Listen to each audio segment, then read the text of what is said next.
안녕하십니까. 오늘은 국제이주와 다문화사회의 두 번째 강의로 세계 이주 중에서 유럽, 북미, 오세아니아로의 이주에 대해서 살펴보도록 하겠습니다.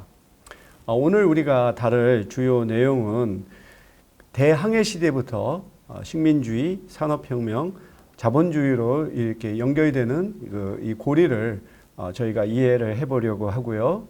그리고 이 대항해 시대 이후부터 1945년 2차 세계대전 이전까지의 서구의 이주를 살펴보고, 다음에는 1945년 2차 세계대전 이후에 이주의 양상을 저희가 살펴보겠습니다.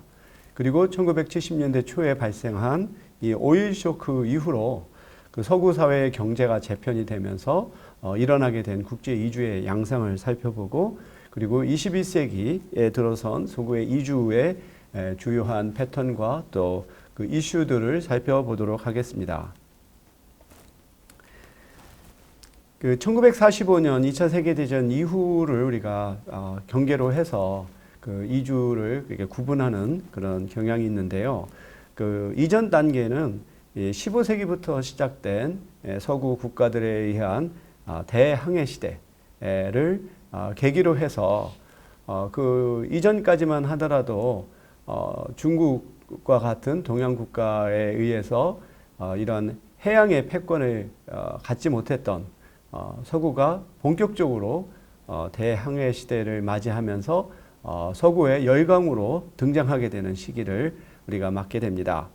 그러면서 서구의 열강이 아시아, 아프리카, 중남미 국가의 식민지들을 건설을 하면서 경제적으로 이제 착취하는 식민주의를 맞이하게 되고, 그때 축적된 자본이 산업혁명으로 이어지고, 그게 서구 국가가 자본주의를 발전시키게 되는 이 계기를 맞이하게 됩니다. 그 서유럽에서 사실 이주는 중세 이후로 이제 근세로 넘어가면서부터 이 개인의 사회적 삶과 또 이 서구의 그 정치 경제에 있어서 매우 중요한 요인이었습니다. 이제 중세만 하더라도 우리가 암흑시기라고 부르죠.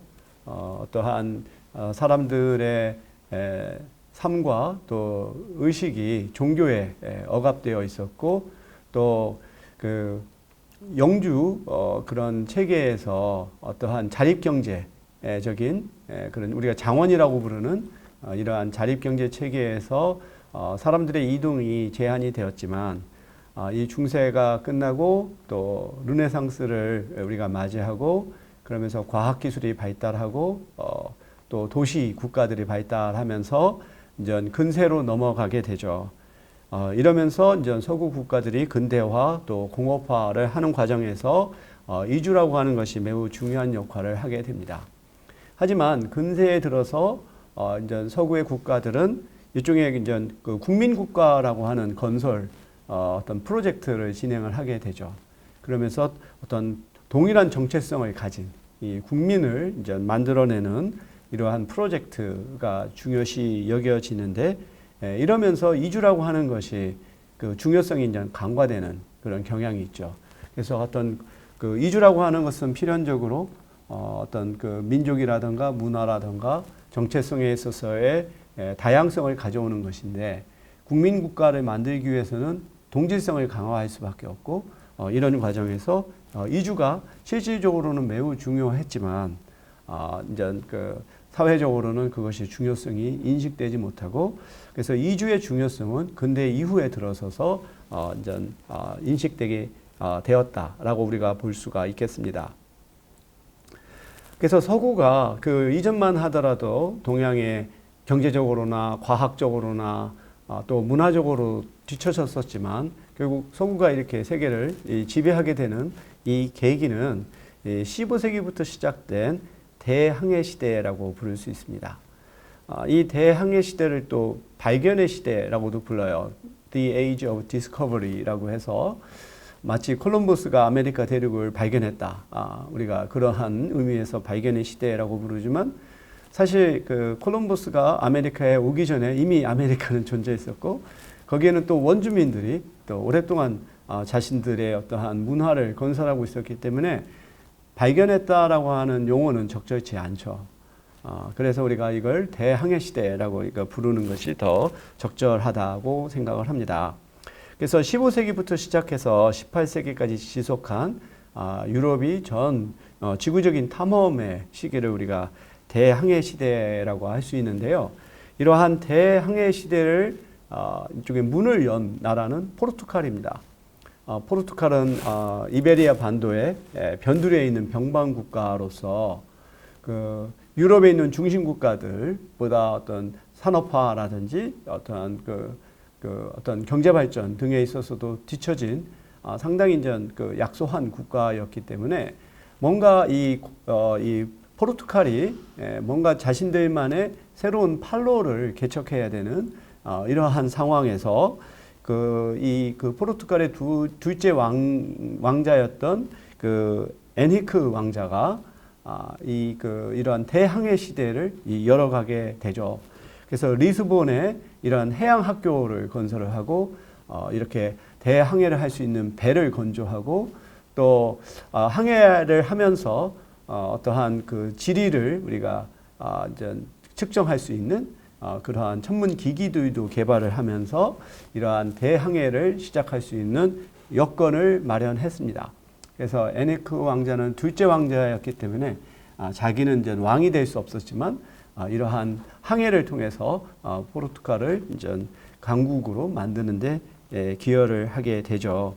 그래서 처음에는 이 포르투갈이 결국 이런 아프리카 이런 서해안 지역을 이렇게 탐험하면서 루트를 개발하는 그런 거에서 시작을 했다가 궁극적으로는 그 인도에 갈 수 있는 항로를 개척하는 것이 이제 주된 목적이었죠.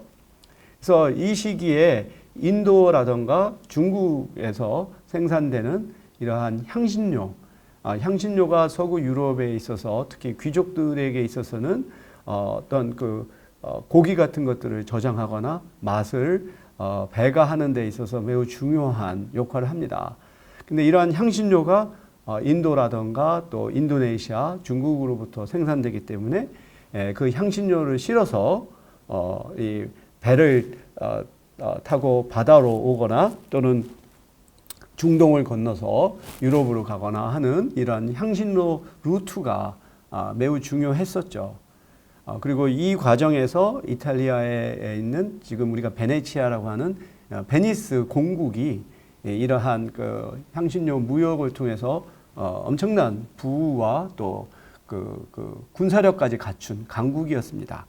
그래서 우리가 베네치아 보면 우리가 물의 도시라고도 하고 거기에 정말 아주 아름다운 건축물들이 많은데 그것이 결국은 이 베니스 공국이 이러한 그 동양과 서양의 중개 무역에 있어서 엄청난 부를 축적했기 때문에 그와 같은 문화 예술이 번창할 수 있었습니다. 그러던 것이 이제 15세기에 비잔틴 왕국이 이제 그 오스만 제국에 의해서 멸망이 되고 오스만 제국이 이러한 그 중동과 아프리카 지역을 다 점령하게 되면서 더 이상 이렇게 동양과 서양을 연결할 수 있는 어떤 이런 중개 무역의 루트가 막히게 되죠. 그래서 결국 이러한 그 인도에 갈 수 있는 향신료 무역의 새로운 루트를 개발하고자 하는 것이 결국은 대항해 시대를 열게 된 것이었어요. 그래서 이 향신료 무역이라고 하는 것이 상당히 힘들고 위험하고 그런 것이지만 이것이 이제 잘 도착하면 엄청난 부를 가져올 수 있는 상당히 그 고위험 고부가 가치의 무역이었기 때문에 결국은 어떻게 하면은 이 길이 막힌 이 중동을 통한 루트 대신에 인도에 갈 수 있는 새로운 루트를 개발하고자 서로 경쟁을 하게 되죠.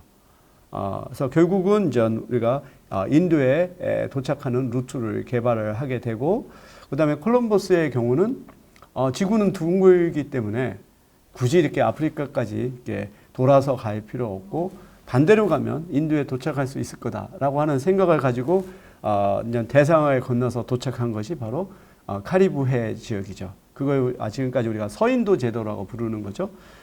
그래서 콜럼버스는 죽을 때까지 자기가 발견한 것이 인도라고 생각을 했습니다. 결국은 이런 향신료에 대한 어떠한 그 욕구, 그 무역의 중요성이 대항해 시대를 열게 된 하나의 주된 동기였다라고 우리가 볼 수가 있겠습니다. 이와 같은 대항해 시대는 이 유럽이 아시아, 아프리카, 중남미의 많은 그런 국가들의 식민지를 이제 지배하게 되는 현상으로 이어지게 되는데 이것은 이제 식민주의라고 부르죠.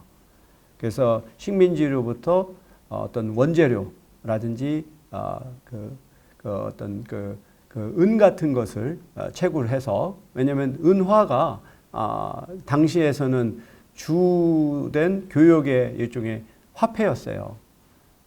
근데 그 은을 이제 자기들이 캐서 그걸로 은화로 이제 만들게 되면 뭐 돈을 마음대로 찍어내는 것이죠.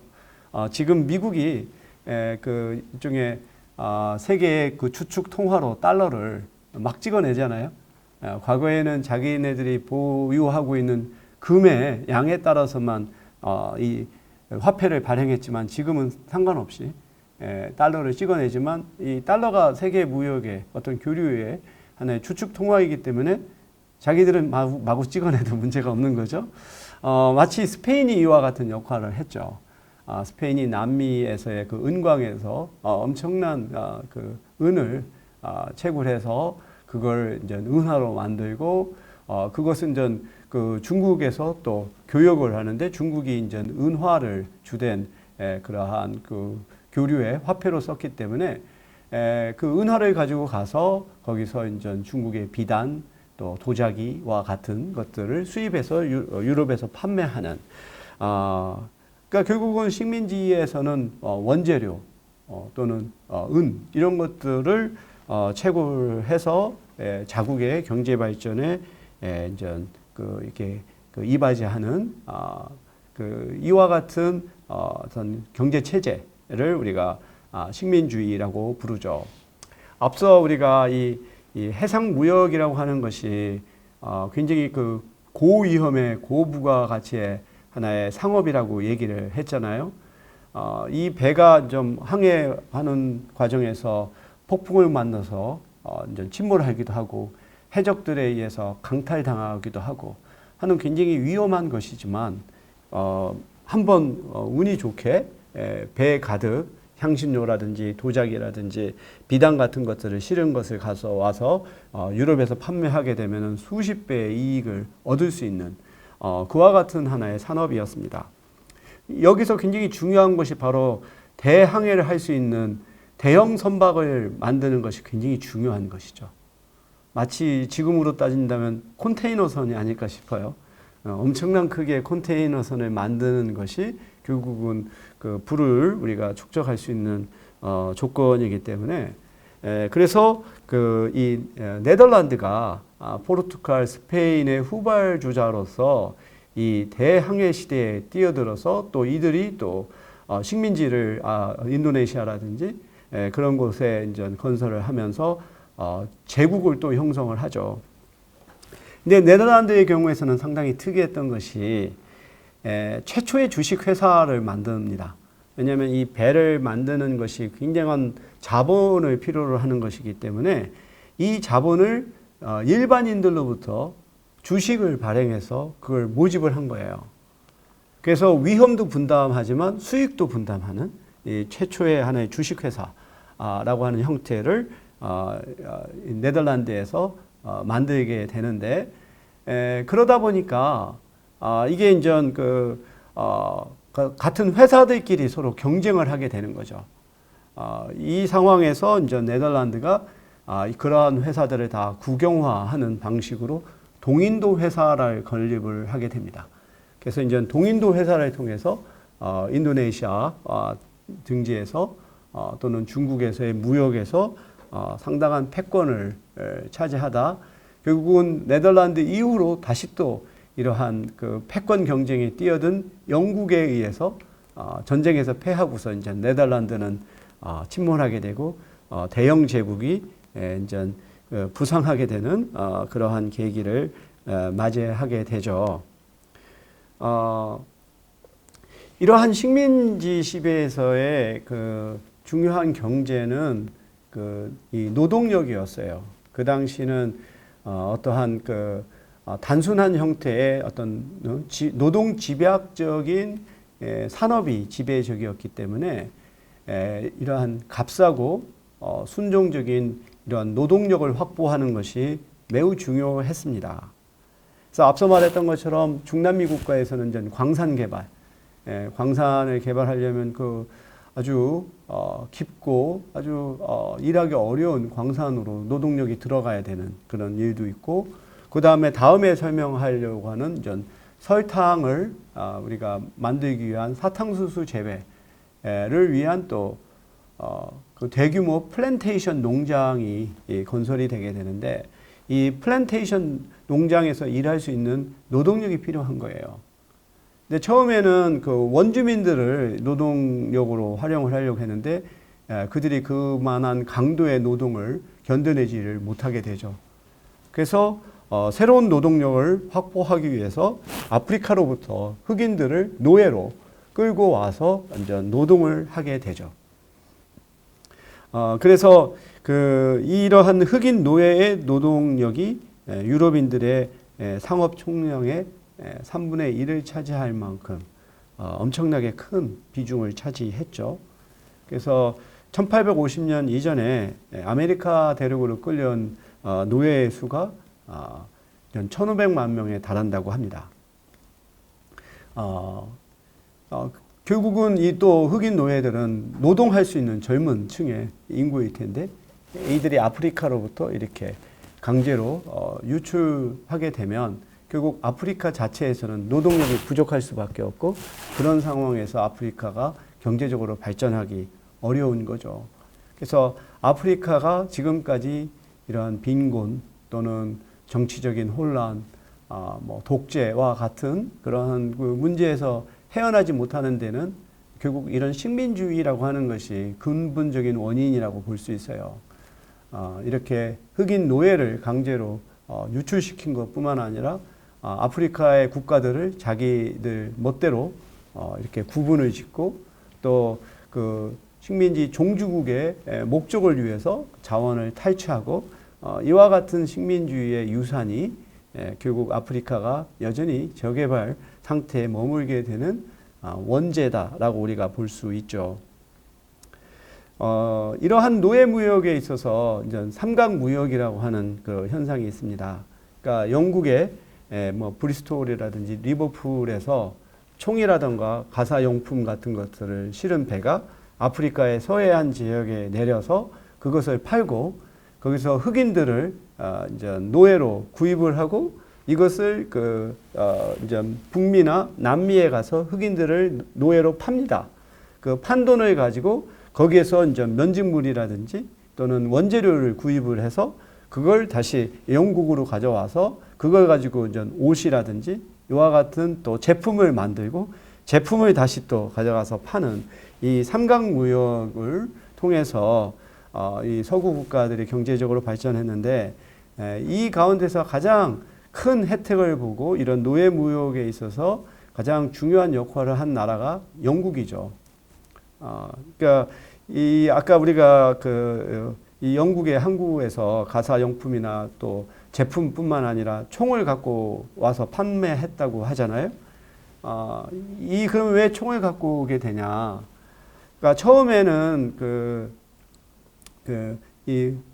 흑인들을 이제 이렇게 구입을 할 때 이제 그 대가를 지불을 해야 되는데, 처음에는 이제 전쟁 포로들을, 왜냐하면 아프리카에 있는 이런 이런 부족들 가운데 전쟁을 통해서 전쟁 포로들을 이렇게 노예로 이렇게 이제 팔았습니다. 이제 그러다가 서로 전쟁을 하게 되려면 상대보다 우위에 서야 되니까 총이 필요한 거죠. 그래서 아프리카의 부족들이 그들 간의 전쟁을 하기 위해서 총을 필요로 했고, 그 총의 대가로 자신들의 동족을 노예로 파는.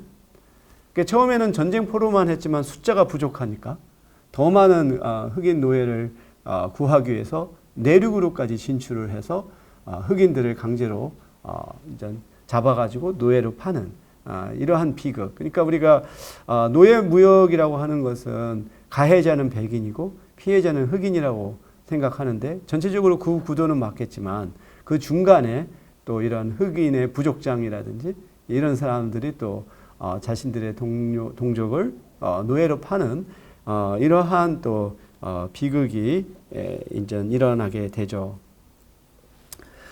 이런 노예제를 통해서 영국은 막대한 부를 축적을 하게 돼요. 하지만 이것이 이제 또 영국 내에서 어떤 양심 있는 지식인들 또는 성직자들 가운데서 비판이 일어나게 되죠. 어떻게 같은 인간을 이렇게 노예로서 부릴 수 있는가? 성경에 보면 신 앞에 모든 인간이 평등하다라고 하는 그러한 사상이 있는데 그 같은 인간을 이렇게 대우하는 것에 대한 어떤 양심의 가책을 갖게 되고 이런 상황에서 영국의 아주 독실했던 그 성공의 신자였던 윌리엄 윌버포스가 21살에 영국의 하원 의원이 됩니다. 그러면서 그는 평생 이 노예제 폐지 운동을 전개를 해요. 그러면서 영국의 또 많은 그 지식인층 또 양심 있는 사람들의 공감을 얻어서 결국 대영 제국 내에서 노예제가 1807년에 폐지가 되죠. 하지만 다른 국가에서는 이것이 오랫동안 지속이 돼서 이제 1860년까지 노예제가 유지가 됩니다.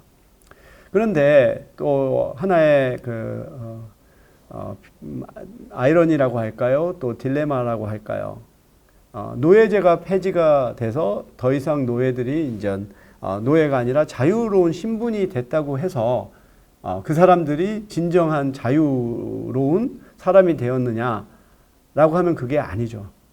결국은 노예들은 풀려났어도 그러니까 신분상에서는 자유로운 사람이 되었어도 경제적으로 자립할 수 없으니까 다시 또 실질적으로 노예와 같은 신분으로 일을 할 수밖에 없고 그 다음에 노예를 소유했던 그런 농장주들은 노예를 노예를 해방하는 대가로 영국 그 정부로부터 막대한 보상금을 받아요. 그냥 공짜로 하는 게 아니라 그만큼 보상을 받고 노예를 해방하는데 그 막대한 보상금을 가지고 이번에 이제 신분적으로 자유로운 노동을 값싸게 고용하는 이러한 또 좀 문제가 사실 해결되지 못하는 상황이 전개가 됩니다. 하지만 법적으로 더 이상 노예 매매가 가능하지 않게 되면서 노예를 대신할 수 있는 이 노동자를 확보를 해야 되는데 그것은 이제 부자유 계약 노동자라고 부릅니다. 그래서 이제는 노예로서 데려올 수는 없고 자발적으로 계약을 맺어서 이주하는 노동자가 플랜테이션 같은 데서 일을 하는 형태로 이게 고용구조가 바뀌게 되죠. 그래서 형식적으로는 이런 계약 노동자지만 실질적으로는 거의 노예와 같은 그러한 처지에서 일을 할 수밖에 없는 그러한 상황에 놓여지게 됩니다. 하지만 또 이주 노동자들 입장에서는 본국에서의 또 억압적인 그런 신분 제도가 있잖아요. 뭐 인도의 카스트 제도도 마찬가지고 또 본국에서 이 가난과 빈곤 또는 어떠한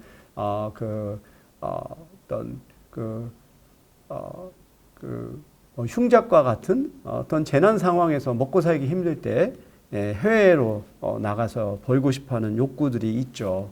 그래서 결국은 이 서구에서는 이제 노예를 대체할 수 있는 새로운 노동력을 필요로 하는 일종의 유입 요인이 있고 또 아시아라든지 또 유럽에서도 또 개발이 좀 늦어진 국가에서는 이제 밖에 나가서 일하려고 하는 배출 요인이 결합이 되면서 이 흑인 노예 대신 이러한 부자유 계약 노동자들이 하나의 새로운 노동력으로 나타나게 되죠.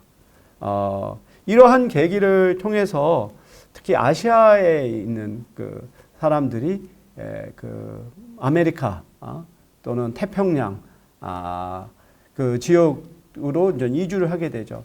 인도인의 경우에서는 이 남아프리카 공화국이 또 영국인들에 의해서 지배를 받았기 때문에 인도인들은 또 이 남아프리카로 가기도 하고 또 태평양 섬에 있는 피지라든지 또 카리브해로도 가기도 하고 굉장히 다양하죠.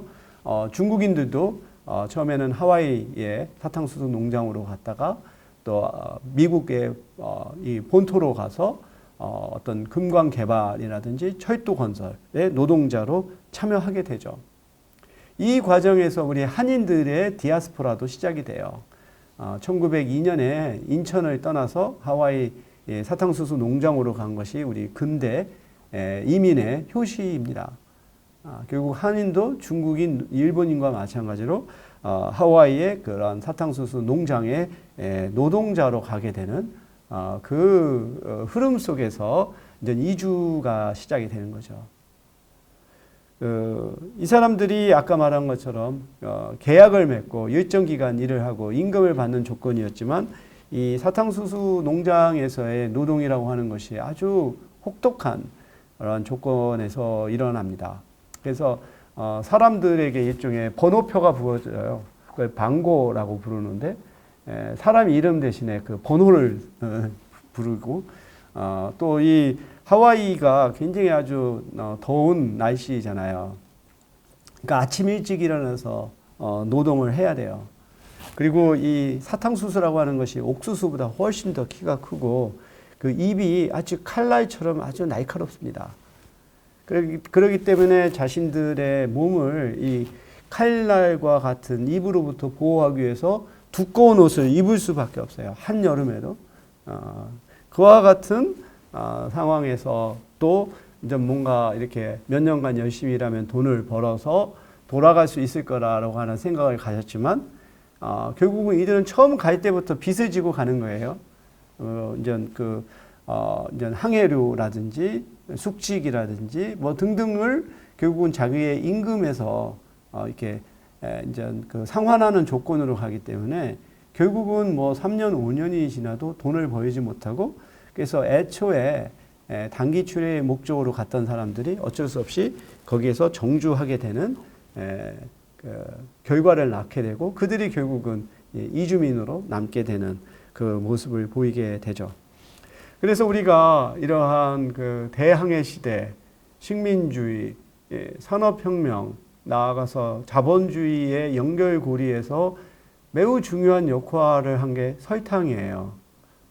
그리고 흑인 노예도 설탕에서부터 시작을 합니다.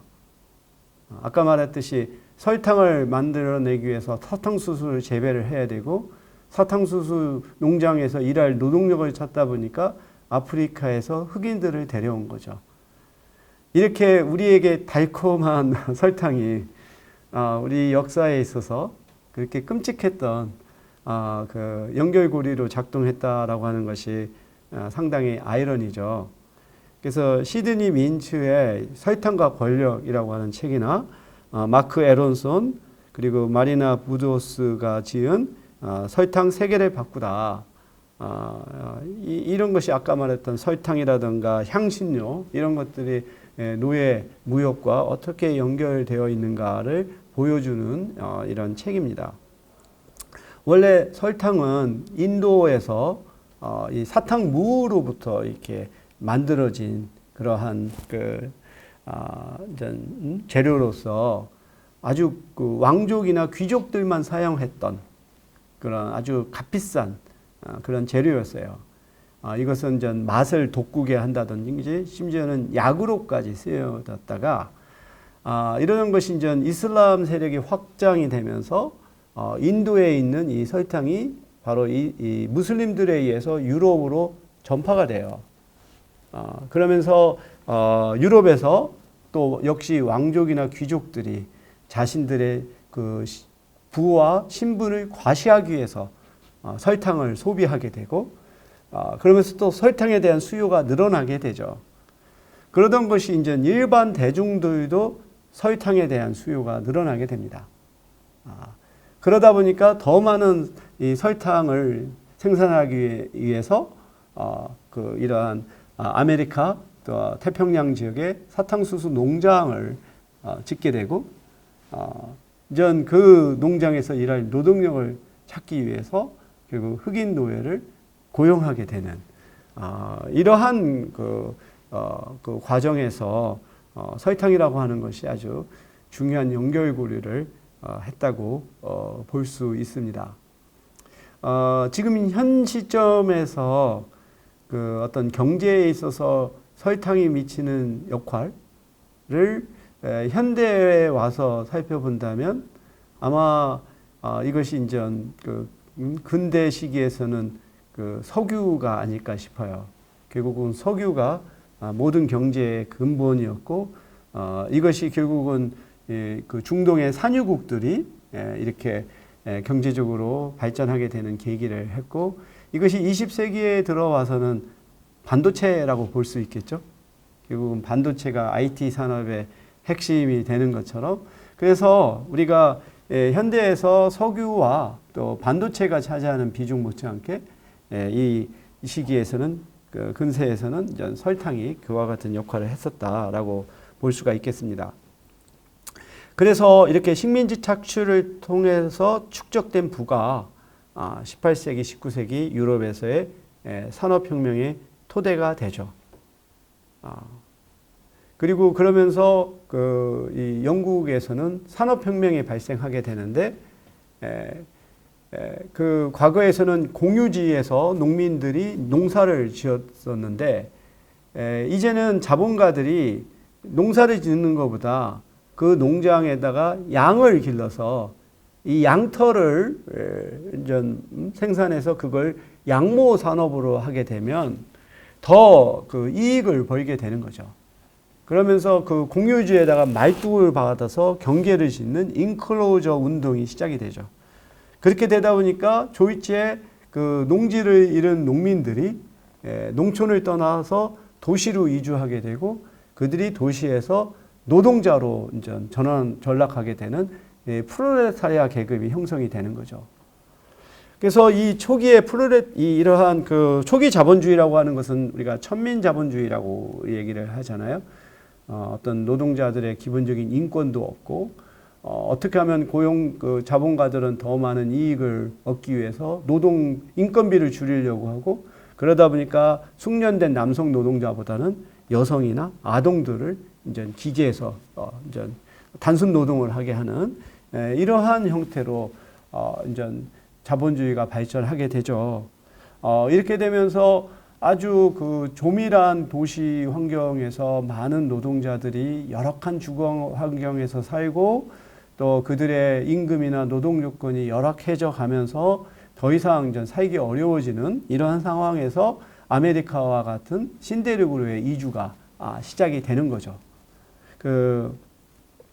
그래서 이 당시에 그 영국에서 가장 많이 간 나라가 이제 미국이죠. 미국이 이제 영국에서 독립을 하고 나서 새로운 국가로 발전하면서 또 기회의 땅이었고 또 어떤 종교의 자유가 보장이 되고 그러면서 영국뿐만 아니라 독일, 그 스웨덴과 같은 그런 좀 처음에는 산업혁명을 먼저 일으키고 또 종교가 개신교이고 그런 면에서 조금 더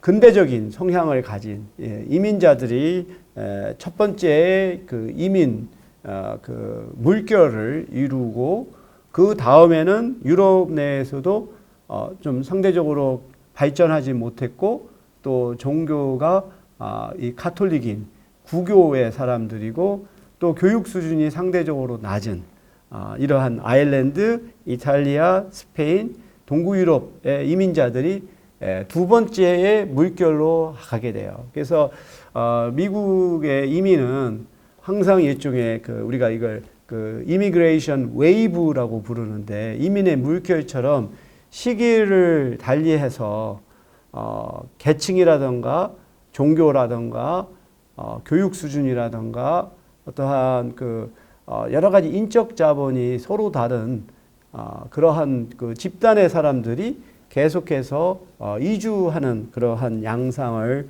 띠게 돼요. 그러다 보면 일종의 먼저 와서 정착했던 이 구이민자들과 새롭게 들어오는 시민 이민자들 간의 갈등이 발생합니다. 이게 텃세죠. 그래서 구이민자의 입장에서, 올드커머의 입장에서 뉴커머를 보면 아주 무식하고 아주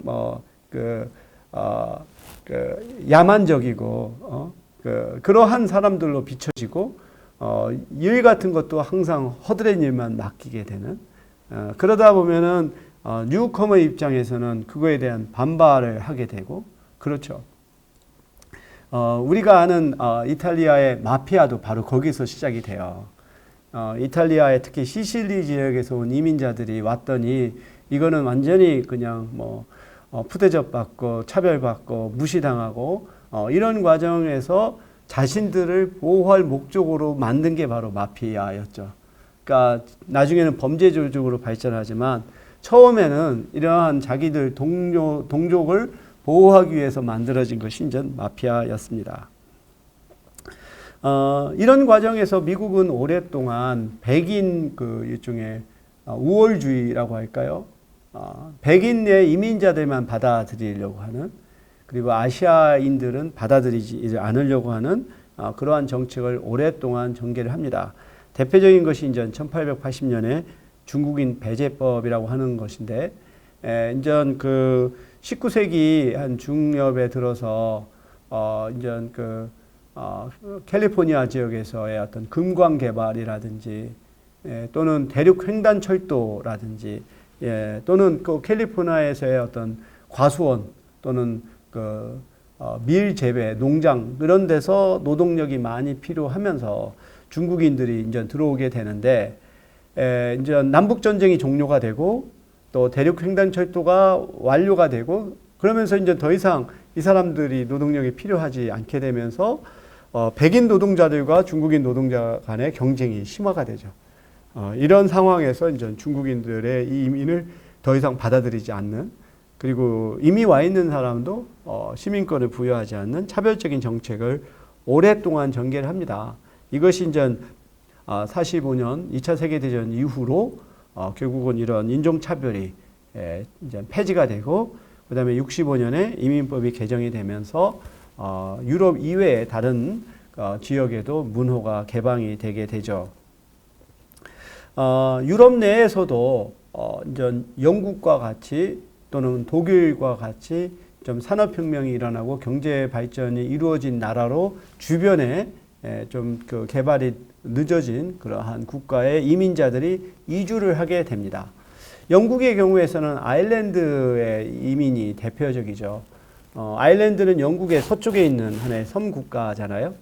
오랫동안 또 영국의 식민 지배를 받아서 발전이 늦고, 그리고 또 아일랜드는 이 토지도 어떤 좀 뭐라고 말할까, 비옥한 땅이 아니라 좀 상당히 척박한 토지이기 때문에 감자가 주된 하나의 어떠한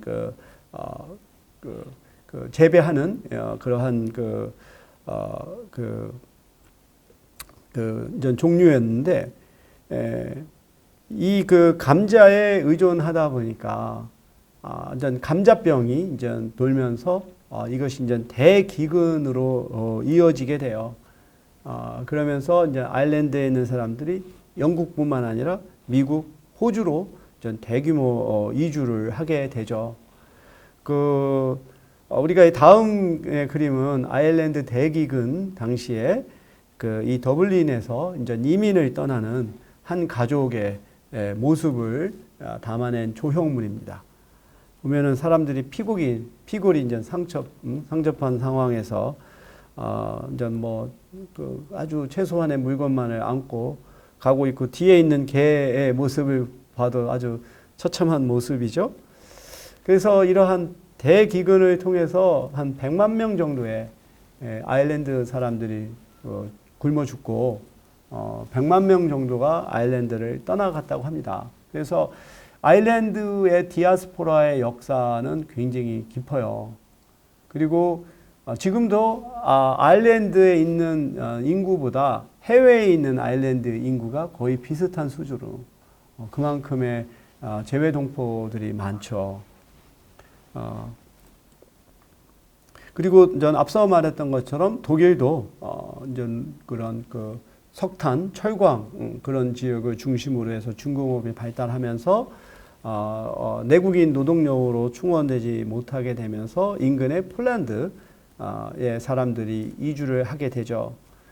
지금도 독일에서 폴란드인들의 수가 굉장히 많죠. 또 지금 터키, 지금은 특히 이제 터키인들이 더 많은 수인데, 이 독일에서는 이러한 그 노동자들을 받아들이면서 전 초청 노동자 제도라고 하는 것을 처음으로 이제 제도화하게 돼요. 그래서 이들은 노동자의 신분으로만 오고 가족 간의 결합을 금지시키고 일정 기간이 지나면 다시 돌아가는 지금과 같은 계약 노동자 제도를 독일에서 처음으로 이제 시작을 하죠. 그러니까 독일은 유럽의 어느 나라보다 민족주의가 강한 나라죠. 그래서 거기서는 이 독일의 국민이라고 하는 것이 아리안 민족이라고 하는 이러한 민족주의가 강하기 때문에 이러한 외국인 이주민들을 노동력으로는 받아들여도 그 나라의 국민으로서는 받아들이려고 하는 생각이 상당히 작기 때문에 결국은 이런 초청 노동자 제도를 통해서 하나의 노동 문제를 해결하는 그런 방안을 차지하게 되죠. 프랑스의 경우도 이제 비슷한 형태를 띠게 되는데, 프랑스의 경우에서는 독일에서는 나타나지 않았던 어떤 출산율의 급격한 감소. 그러니까 이제 그 경제 발전을 하면서 중상층이 형성이 되면서 그들은 자녀를 많이 낳기보다는 오히려 더 적게 낳으려고 하는 성향을 하게 되고, 이것이 이제 노동력 부족의 문제를 안게 되면서 그 이후로서는 이제 프랑스가 지배했던 식민지 국가들, 알제리, 모로코, 튀니지 그런 나라들로부터 이제 이민자들을 노동자로 충원하게 되는, 그래서 프랑스에서 이러한 이 외국인 노동자들이 노동 계급의 10에서 15%를 차지하는 그러한 모습을 띠게 되죠. 우리가 파리의 에펠탑을 이제 방문하게 되면 제일 먼저 눈에 띄는 것은 이런 흑인 이주민들이 에펠탑 모형을 파는 것을 보게 돼요. 이제 다른 우리가 어떤 국가들 방문할 때 대체로 그 나라 주류 집단들이 그러한 상행위를 하는 것을 보게 되는데, 프랑스의 파리에서는 유독 이렇게 흑인들의 그러한 상인들을 많이 접하게 됩니다. 그리고 그들이 파는 이러한 에펠탑의 그러한 모형이라든지 이런 것들이 다 메이드 인 차이나죠. 그래서 중국의 제품을 그들이 파는 어떤 경우에서는 상당히 좀 짜증스럽기도 하고 이제 그러한 모습을 보게 되는데, 처음에 우리가 프랑스를 방문하면서 외국인의 시선에서 좀 놀라운 것은 왜 이렇게 흑인이 많은가라고 하는 거죠. 근데 이제 그런 흑인들은 결국은 아프리카에서 프랑스가 식민 지배를 했었던 알제리, 튀니지, 모로코 출신의 이민자들인 거죠. 우리가 아는 그 지단, 아주 축구 영웅이죠. 프랑스 대표팀으로서 월드컵에서 우승도 하게 하는 바로 지단이 알제리의 이민자라고 하는 것을 우리가 알 수가 있죠. 앙리 역시 그렇고요. 이러한 시기를 거치다가 이제 1차 세계대전을 우리가 1914년에 맞고, 그러면 아무래도 1차 세계대전 당시에는 이주라고 하는 것이 불가능하죠. 그 나라도 이제 노동력의 이출을 막기 위해서 금지할 뿐만 아니라 정쟁 상황에서는 이게 우리가 이주할 수가 없게 되고요. 그 다음에 1차 세계대전이 끝나고 나서 또 곧바로 미국에서 대공황이 발생을 하죠. 그래서 대공황이 발생하니까 미국의 기업들이 다 도산하게 되고, 기업이 망하게 되면 그 고용을 할 수가 없게 되고, 그런 상황에서 이주라고 하는 것이 일어나기는 어려운 거죠. 그래서 1차 세계대전부터 2차 세계대전까지 해서는 국제 이주라고 하는 것은 거의 정지 상태였다라고 볼 수가 있고, 미국 내에서는 대신 그 미국 남부에 집중되어 있었던 흑인들이 이거 뉴욕이라든지 또는 시카고라든지 디트로이트라든지와 같은 북동부나 중서부 지역으로 대이주하는 현상을 맞이하게 됩니다.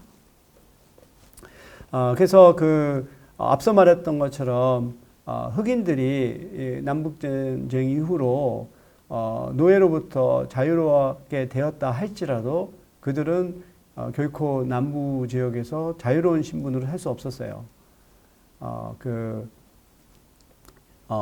여전히 백인 지배하에서 이제 살게 되고 짐 크로우법이라고 하는 법을 통해서 흑인들의 실질적인 어떠한 억압 체제가 오랫동안 유지가 되죠.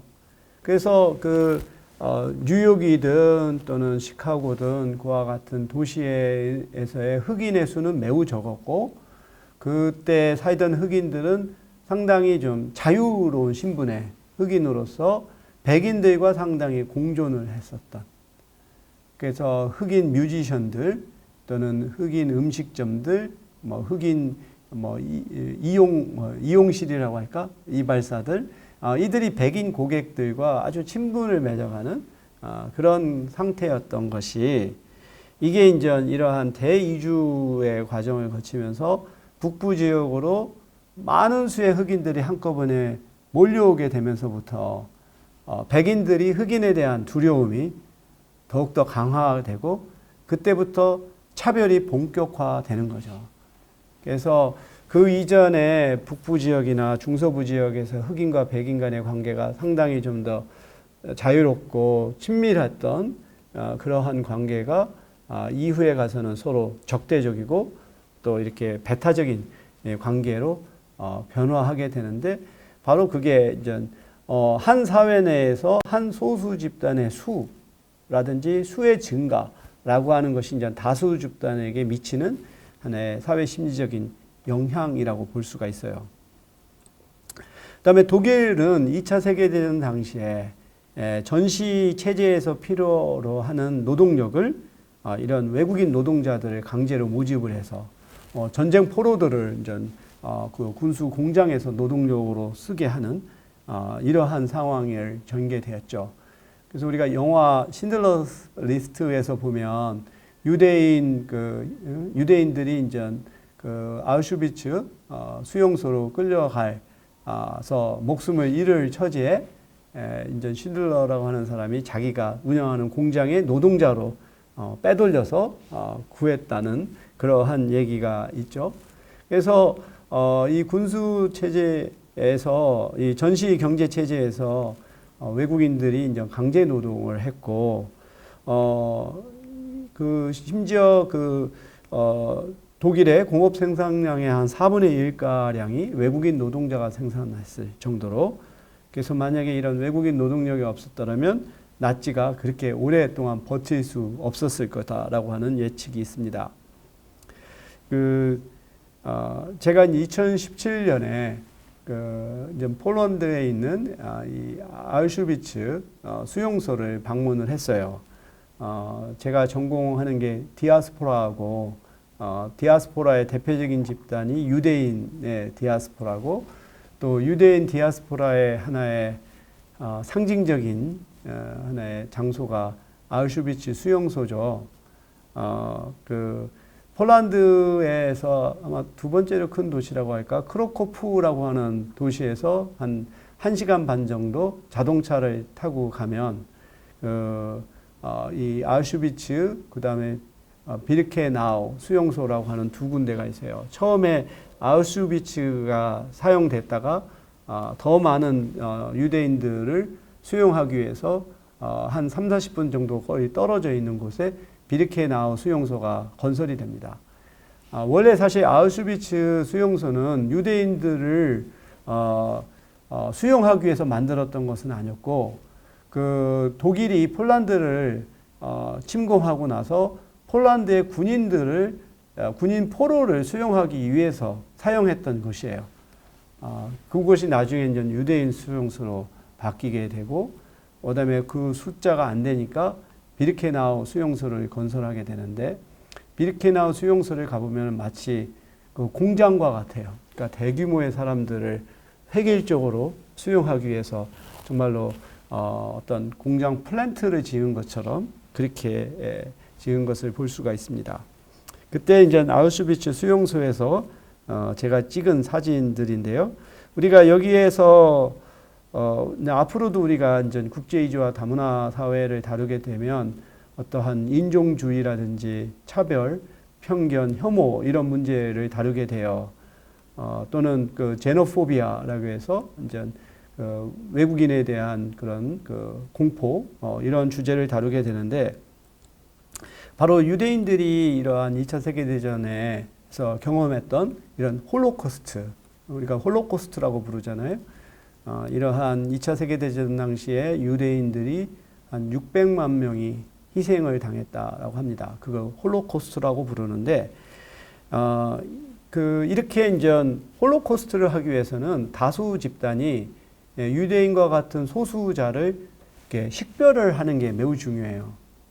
근데 유대인들은 오랜 시간 동안 유럽에서 거주하면서 이제 인종적으로 백인들과 구분하기가 어렵게 돼요. 그렇기 때문에 유대인들을 구별하기 위해서는 마크를 달아야 돼요. 이게 바로 여기 보면은 사람들의 가슴에 보면 이 별이 모양 있죠, 별. 이게 다윗의 별이라고 하는 거예요. 그러니까 여기 우리 앞에 어린 소년의 한 가슴에 보면 별이 있죠. 그러니까 신체적으로는 그 다수 집단과 구별하기 어려우니까 유대인이라고 하는 이 다윗의 자손이라고 하는 이 마크를 붙여서 이들을 식별해내는 이러한 것을 우리가 볼 수가 있죠. 그리고 수용소 안에 보면 희생자들의 구두가 있어요.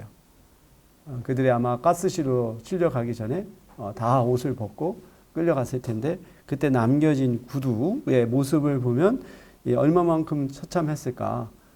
이들이 이제 끌려가면서 겪었을 어떤 두려움, 공포가 어땠을까 하는 것을 생각해 볼 필요가 있고, 그리고 이 나치는 이들을 이제 수용하는 것만 그친 것이 아니라 그들의 어떤 신체조차 하나의 상업적인 목적으로 이용을 한 거죠.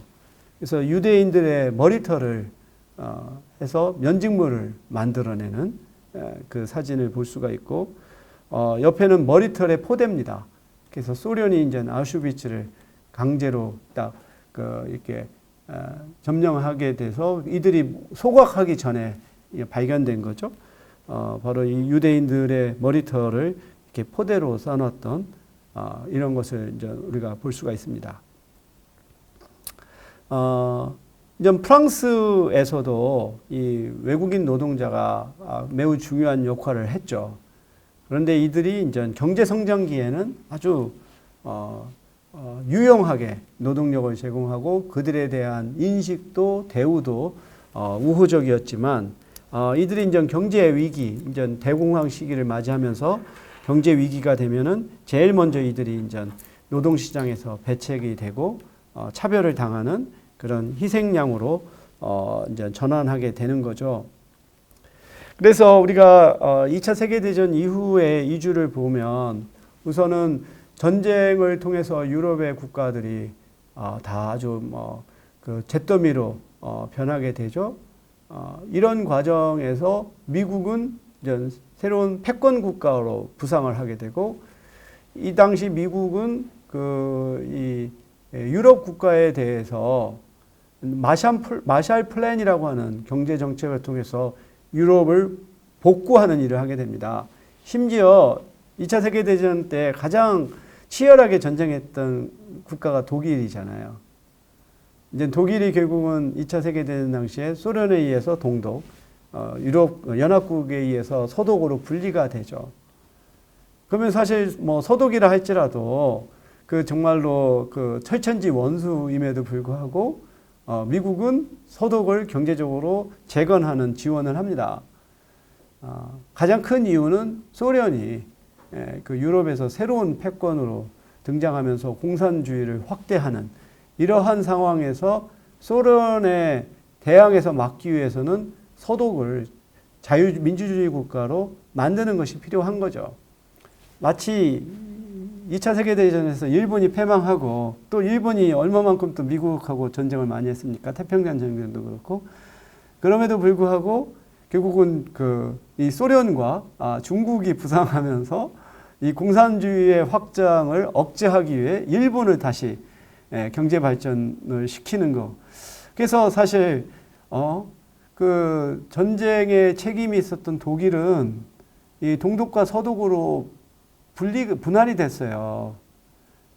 그렇게 따지면 일본이 이게 나눠져야 되는데 오히려 피해자인 한국이 우리나라가 북한과 남한으로 나눠지게 되는 참 아이러니를 보게 되죠. 어찌됐든 우리가 그 얘기를 하려면 또 다른 주제이니까 생략을 하더라도 2차 세계대전 이후로 패망했던 이러한 유럽의 국가들이 다시 그 전후 복구 산업을 통해서 고도 성장을 하게 돼요. 대표적인 것이 이제 독일이잖아요. 우리가 라인강의 기적이라고 하는 것처럼. 그러면서 이제 또 노동력이 필요하게 되니까 이제 또 개발도상국에서 이주를 가게 되고 그러던 것이 이제 73년, 74년에 이제 오일 쇼크가 일어나요. 중동의 산유국들이 하루아침에 오일 가격을 3배, 4배로 이제 올리게 되면서 그러면서 생산 단가가 치솟게 되고 더 이상 서구의 선진국들은 제조업을 통해서는 타산이 안 맞게 되면서 제조업의 그 공장들을 아시아의 그 국가들로 이전을 하고 자신들은 고부가가치 산업으로 재편을 하게 되는 이런 과정을 경험을 하게 되죠. 그러면서 75년 이후에서는 이주가 상당히 복잡한 양상을 띱니다. 그래서 그 이전에는 어느 나라는 송출국가, 어느 나라는 수용국가였다면은 이제는 한 국가가 동시에 송출과 유입을 하게 되는 양상을 띠게 되죠. 이것이 이제 21세기에 들어서서는 서구의 국가들은 모두가 이민 수용국이 되었어요.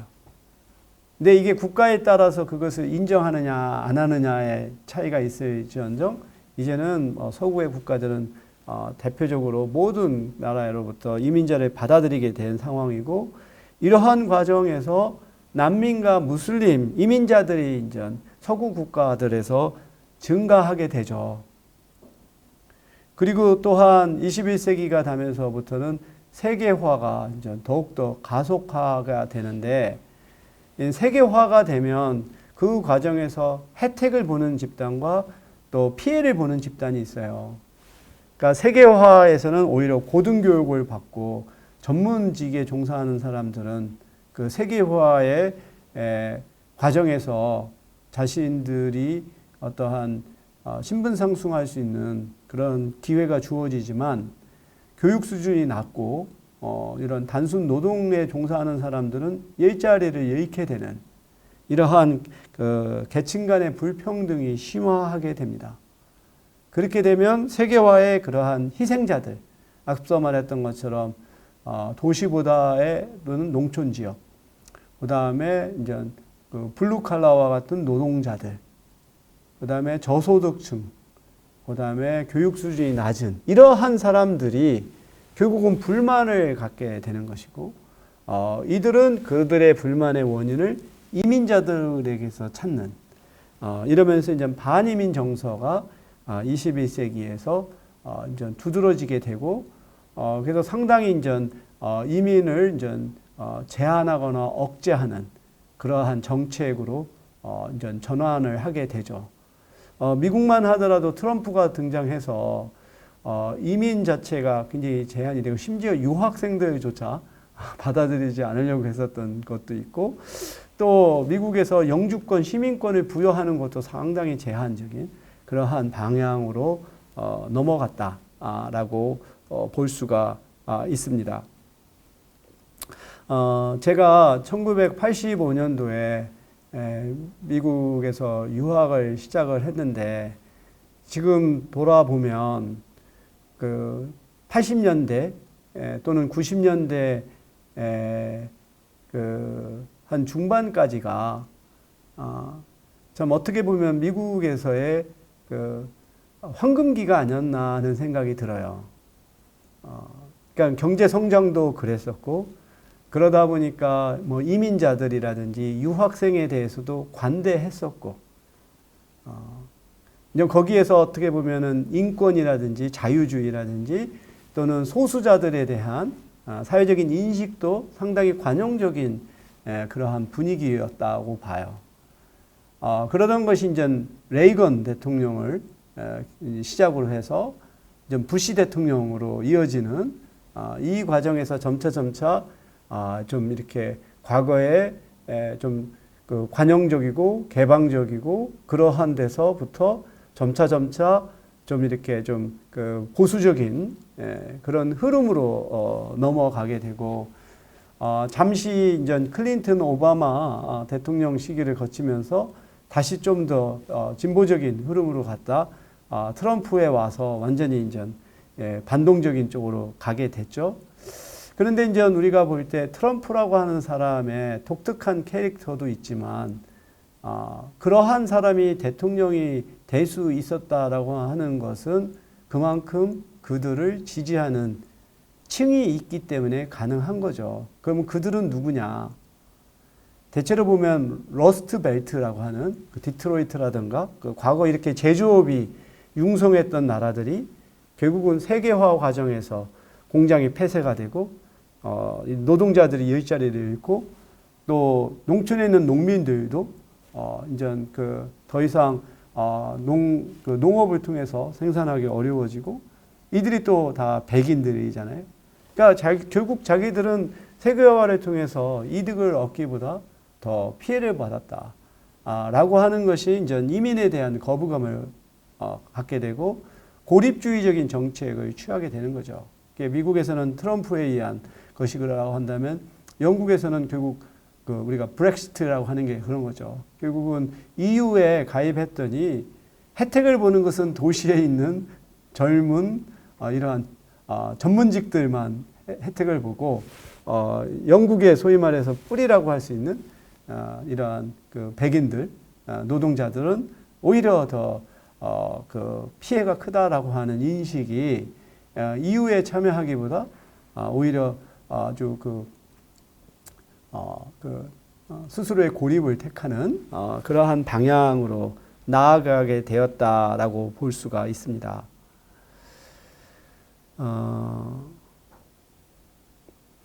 이러한 과정에서 보면 이러한 초청 노동자 제도라고 하는 것이 전후에 영국이나 프랑스나 독일이나 스위스라든지 그러한 국가에서 이러한 그 경제 발달로 인해서 이제 발생하게 된 노동력 부족 문제를 이런 이주 노동자로 충원하게 되는 이런 이제 단계에 이르게 되는데, 이때 대부분의 그 국가들은 이 제도가 잘 작동할 것으로 기대를 했어요.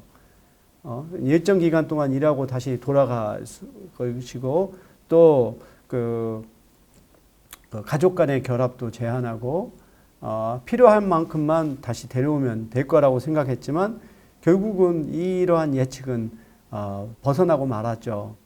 그래서 독일의 어느 한 장관이 얘기한 것처럼 자기들은 그 노동자를 받아들였다고 생각했는데 결국 온 것은 사람이었다. 그러니까 사람이 처음에는 정말 이코노믹 애니멀처럼 경제적 동기만을 가지고 시작하지만 시간이 지나면서 그들은 인간적인 욕구를 갖고 또 그 사회에서 정착하려고 하는 현상을 낳게 되는 거죠. 이것이 지금 보면 독일에서 터키계 이민자들이 뭐 한 600만 명을 수를 이루게 된 것도 이런 것이고, 지금 우리나라도 전체 외국인 수가 200만 명이 넘잖아요. 전체 인구의 4%인데 우리도 사실은 고용 허가제를 통해서 단기 체류만 허용하려고 했지만 그들이 여기서 정착하게 되면서 수가 갈수록 늘어나게 되는 거죠. 그래서 그 국제 이주에서는 동기라고 하는 것이 그렇게 결정적인 것이 아니에요. 이주의 동기는 항상 가변적입니다.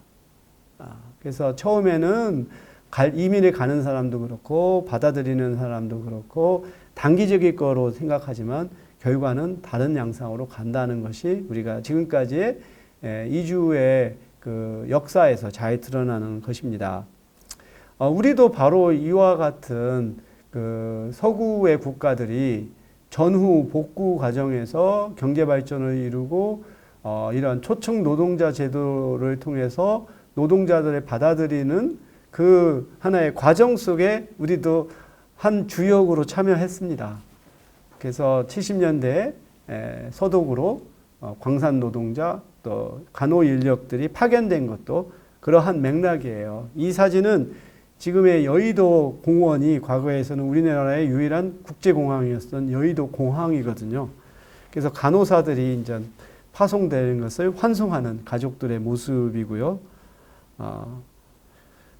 이 두 번째로는 서독으로 파견되는 광부들이 마치 그 올림픽에 출전하는 선수들이 선서하는 것처럼 이렇게 하는 걸 봐요. 그래서 이 당시에 이 노동자들은 한편으로는 자기가 돈을 벌어서 오겠다는 생각도 있지만 마치 국가를 대표해서 또 이들이 벌어서 보낸 송금이 우리 경제 발전에 이바지한다라고 하는 생각을 가지고 가게 돼요. 그래서 이 아주 굉장히 이 광산에서 노동하는 것이 어렵습니다. 우선은 뭐 그 기계 자체가 그러니까 이 독일의 건장한 남성 노동자에 맞춰진 기계들이라 우리 그 한국인의 체격에는 굉장히 아주 버거운 것이죠. 그 다음에 깊숙한 탕구에서 노동한다는 것이 어렵지만 그 시간에도 점심 때 이렇게 음식을 먹으면서 즐거운 모습을 보이기도 하고요. 그 다음에 2012년에 인천에 있는 이민사 박물관에서 이런 파독 광부 간호 여성 이야기의 특별전이 있었었는데 바로 이게 글릭 아우프라고 하는 이름으로 이렇게 돼 있었어요. 그러니까 이제 이 탄광을 들어가는 노동자들에게 탄광을 나오는 사람들이 안전하게 다시 귀환하라라고 말을 할 때 글릭 아우프라고 하는 말을 한다고 합니다. 그래서 영국에서는 앞서 우리가 말했던 것처럼 아일랜드에서의 노동자들이 이제 이주민들이 와서 노동을 했고, 그 다음에 영국의 식민 지배를 받았던 카리브해, 인도, 아프리카의 국가들로부터 많은 이런 이민자들이 오게 되죠. 근데 이들이 그 영국이 경제가 발전할 때는 굉장히 이제 환대를 받고 시민권도 부여받는 그러한 상황이었던 것이 이런 경제의 그 위기 이후로는 이제 이들의 처지가 계속해서 이제 이제 악화되는, 그래서 시민권도 부여받지도 못하고 이제 그렇게 되는 그 상황에 이제 놓여지게 되죠. 프랑스의 경우에서도 아프리카에 있는 프랑스 식민지 국가들에서 이주민들이 많이 왔는데 이들은 이제 그 비동 빌레라고 하는 이런 그 별도의 그들의 그 어떤 지역에서 집중되어서 살고 있어요. 그 어떻게 보면은 영국보다 프랑스에서 이러한 그 이주민들에 대한 사회적인 그 편견과 차별이 더 심하다라는 생각을 가져요. 그 영국의 뭐 우리가 런던을 보더라도 거기에도 굉장히 많은 종류의 이민자들이 살고 있지만 이렇게 빈민촌을 딱 형성해서 사는 경우를 발견하기는 쉽지 않아요. 근데 이제 프랑스의 경우에서는 이제 파리 외곽 지역에 이들이 이제 완전히 그냥 빈민촌을 형성하고 거기에는 경찰력도 이렇게 들어갈 수 없을 만큼 심한. 결국 이것이 이제 2005년인가요? 파리에서 폭동이 일어나게 되는 주된 원인이 되는 거죠. 그래서 이 지역이 굉장히 치안이 아주 위험하고 그러다 보면 경찰은 항상 거기에 있는 주민들을 잠재적인 범죄자로 인식을 하게 되고 그 과정에서 두 명의 그 이러한 그 청소년이 경찰의 추격을 받고 변전소로 이렇게 피신을 하게 돼요. 거기서 감전해서 2명이 죽습니다. 이제 그 사건을 계기로 억눌려 왔던 이런 이주민들의 분노가 폭발을 해서 아주 프랑스의 파리 인근 지역에서 뭐 폭동이 일어나게 되고, 근데 그것을 아주 단기간에 효과적으로 이제 이렇게 이제 뭐라고 말할까, 잠재웠던 그 내무부 장관이 그 이름이 뭐죠? 사르코지인가? 그 이름이 정확한지 모르겠네. 예, 그 사람이 결국은 프랑스 백인들의 지지를 받아서 대통령으로까지 이렇게 취임을 하는, 이제 이렇게 보면 사실 프랑스는 상당히 좀 모순적이라는 생각을 갖는 게, 프랑스는 그 공화국으로서 사실 우리가 프랑스 혁명이 일어나서 하나의 프랑스라고 하는 국가가 자유평등 연대라고 하는 혁명적 가치에 의해서 만들어진 나라잖아요. 그러면서 프랑스에서는 인종이라든가 종족이라고 하는 것을 인정하지 않습니다. 프랑스의 국민은 모두가 평등하다라고 하는 그런 사상을 갖고 있어요. 이제 그런 나라에서 실질적으로 보면 이러한 인종이라든가 출신 지역에 따라서의 차별은 굉장히 심한, 그러니까 겉으로는 그 프랑스에서는 인종차별이 없다라고 선언하고, 심지어 센서스에서도 인종 구분을 하지 않아요. 그렇지만 실질적으로는 이러한 소수 인종 집단들의 어떤 사회적인 어떤 그 배제라든지 또는 불평등은 굉장히 심각한 그러한 모순적인 상황을 우리가 발견하게 됩니다. 비슷한 상황이 또 네덜란드에서도 나타나죠. 네덜란드에 가보면 또 암스테르담 그 지역에 보면은 흑인들이 많아요. 이것도 이렇게 그 수리남이라든지 또는 트리니다드 토바고와 같은 그런 카리브해 국가의 출신들이 여기에서 이제 거주하게 되는 상황에서 이제 벌어진 것이죠.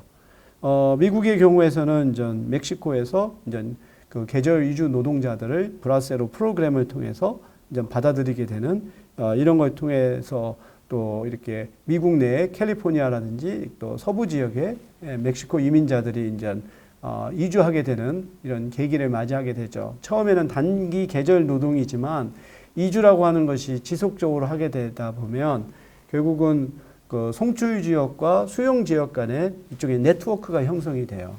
그래서 그 채널을 통해서 끊임없이 이제 이민을 가게 되는 그런 양상을 우리가 발견하게 되죠. 그래서 앞서 우리가 잠깐 미국의 이민 정책 얘기를 했었듯이 초기에는 이제 유럽계 이민자들만을 선별적으로 수용했던 것이 결국은 2차 세계대전 이후로 아시아나 아프리카, 중남미 국가들로부터 이민자들을 받아들이게 되고, 지금은 사실 유럽에서 이민 가는 사람보다 이쪽 지역에서 가는 사람이 월등히 많죠. 이것은 미국의 인종 구성을 아주 획기적으로 바꾸게 돼요. 앞으로 한 2050년이 되면 미국 내에서 백인의 비율은 50% 이하로 떨어집니다. 가장 지금 현재도 미국 내에서 그 백인 다음으로 큰 집단은 히스패닉이에요. 그 다음에 이제 흑인, 다음에 아시아인들.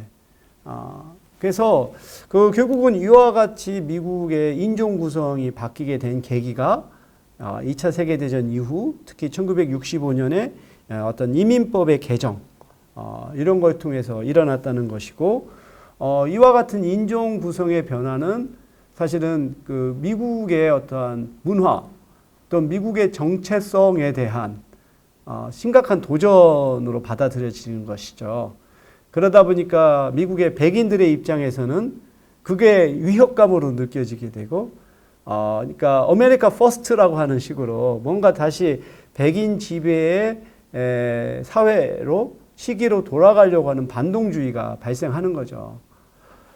이렇듯이 이주라고 하는 것은 사람의 이동에 그치는 것이 아니라 정말로 인종관계 또는 그 정치 애까지도 아주 엄청나게 중요한 영향을 미치는 현상이다 라고 볼 수가 있어요.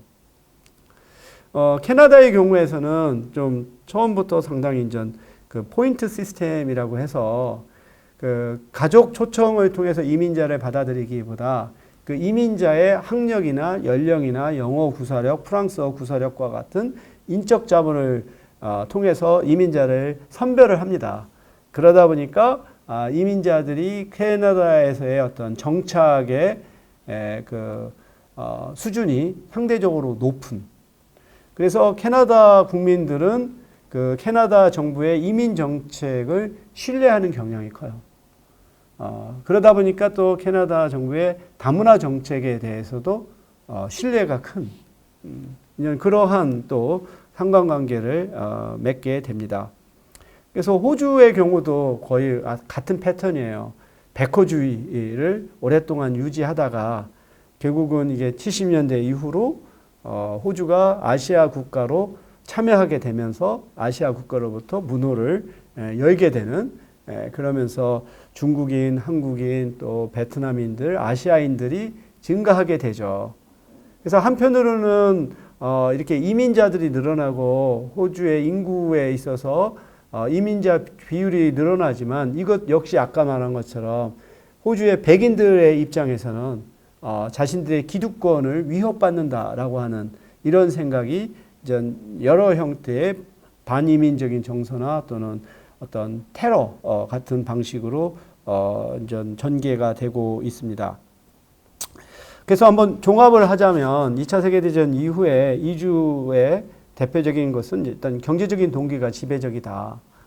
일단은 더 이상 식민지 시대처럼 노예가 아니고 이전 그 선진국에서의 어떤 경제 발전으로 인한 노동력에 대한 수요를 개발도상국에서 이전 충원하는 이런 방식으로 이주가 지배적이었다는 것을 볼 수가 있고, 그렇게 그래서 경제 성장률이 높았던 나라들이 또 이민자의 수도 많았던, 그만큼 이민자들이 이러한 그 나라들의 경제 성장률에 크게 우리가 기여했다는 걸 알 수가 있죠. 그리고 이제 이주자들의 출신 지역이 굉장히 다양해진 거예요.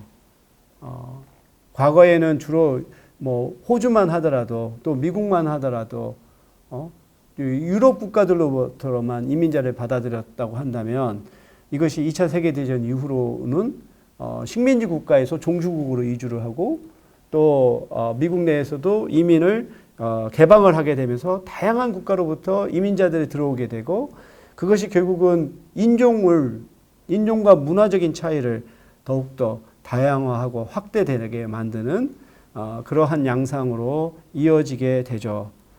그리고 세 번째로는 식민 노동자와 초청 노동자 간의 차이가 점차 없어지는, 처음에는 이 식민지의 그 출신의 이민자들을 종주국에서 우대했지만 점차 그들에 대한 지위를 점차 격화시키고, 그 다음에 초청 노동자들에 대해서는 굉장히 아주 제한된 권리만 주었던 것이 어떤 인권이나 민주주의 제도가 확장되면서 그들에게도 기본적인 권리를 보장하는 방향으로 나가되면서 두 집단 간에서 차이가 점차 줄어드는 그런 현상을 보게 됩니다. 이러면서 우리는 한 가지 중요한 그 하나의 문제에 대해서 한번 생각해 볼 필요가 있어요. 이러한 그 노동 이주 또는 이주 노동이라고 하는 것이 수용국 경제에 이로운 것인가 해로운 것인가, 이 문제는 우리가 딱 어느 하나라고 볼 수는 없다. 이것이 긍정적인 효과와 부정적인 효과를 동시에 갖고 있다라는 거죠. 특히 경기가 좋을 때는 이 이주 노동자가 부족한 노동력을 제공하는, 그리고 이들이 이제 내국인들이 꺼려하는 일을 해줌으로써 내국인들은 그거보다 한 단계 높은 그런 직업으로 이동할 수 있는 이러한 혜택이 있죠. 하지만 이것은 그 경기가 안 좋을 때는 결국은 내국인과 이주민 간에 일자리를 놓고 경쟁을 하게 되고, 또 이들이 또 어떤 사회복지라든지 등등에 있어서 또 경제적인 부담이 될 수도 있는 이러한 것이죠. 근데 여기서 또 한 가지 우리가 생각해 볼 수 있는 것은 이게 누구한테 이로운가, 해로운가를 살펴볼 필요가 있다는 거죠. 그래서 이러한 노동이주는 자본가나 고용주나 중상류층에게는 이득이죠. 왜냐하면 값싸고 유연한 노동력을 제공하고 어떤 비용들을 절감해 줄 수 있으니까. 하지만 이런 노동자나 하류층에게는 이것이 불리할 수 있어요. 일자리를 놓고 경쟁할 수도 있고 이들의 존재 자체가 어떤 고용주와의 어떤 협상력을 약화할 수도 있는. 그래서 우리가 이러한 측면을 함께 봐야 된다라고 볼 수가 있겠습니다.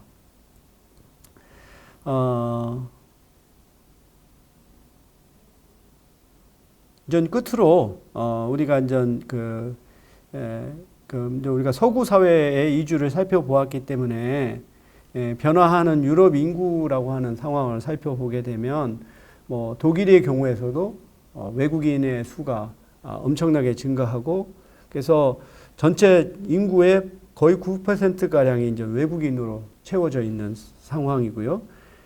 유럽의 OECD 국가 중에서도 전체 인구의 그 5%가 이제 외국인들로 이루어진 이러한 사회라고 하는 것이죠.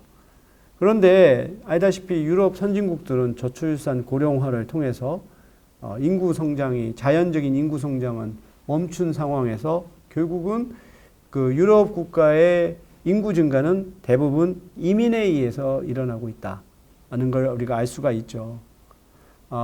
그래서 그 이민이라고 하는 것은 앞서 말했던 것처럼 긍정적인 효과와 부정적인 효과를 동시에 갖고 있고 또한 이것이 계층에 따라 그 효과가 다를 수가 있어요.